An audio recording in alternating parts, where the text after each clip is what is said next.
Let's talk about fees and costs and taxes. The average mutual fund investor is experiencing costs that they're not helping you. How do these costs work? Well, the average mutual fund investor has something called a net expense ratio. You can find that in any prospectus. How many of you read the prospectus of a mutual fund?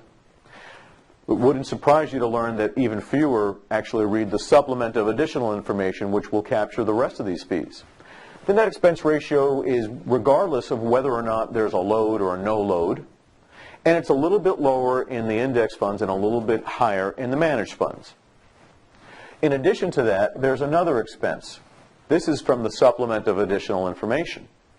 This expense is the turnover cost for when a mutual fund, whether it's an index fund or an actively managed fund, engages in simply by buying and selling shares in that period of time.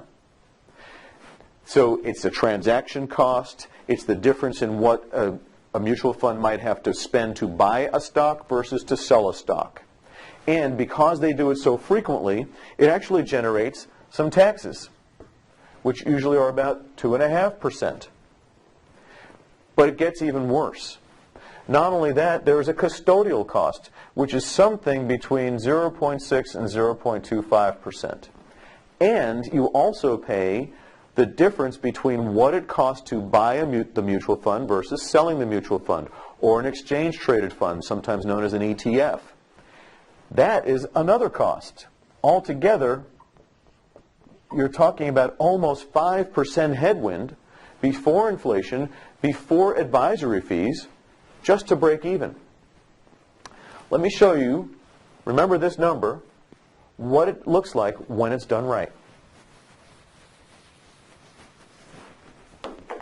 When it's done right, you have something that looks like that for the net expense ratio. You have something that looks like that for the, and that's a 0 in front, by the way, for the trading costs. Now, because there's lower trading costs, you have taxes that look like that. And when you're with a high-quality firm, there will be no custodial costs, no trading costs of the fund. Altogether, that's 0.96%.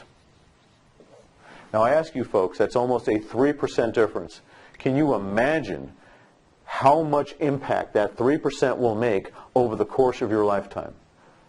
The number is astounding. It was Einstein who said the eighth wonder of the world is compound interest. Imagine compounding that 3%. Make great decisions, folks.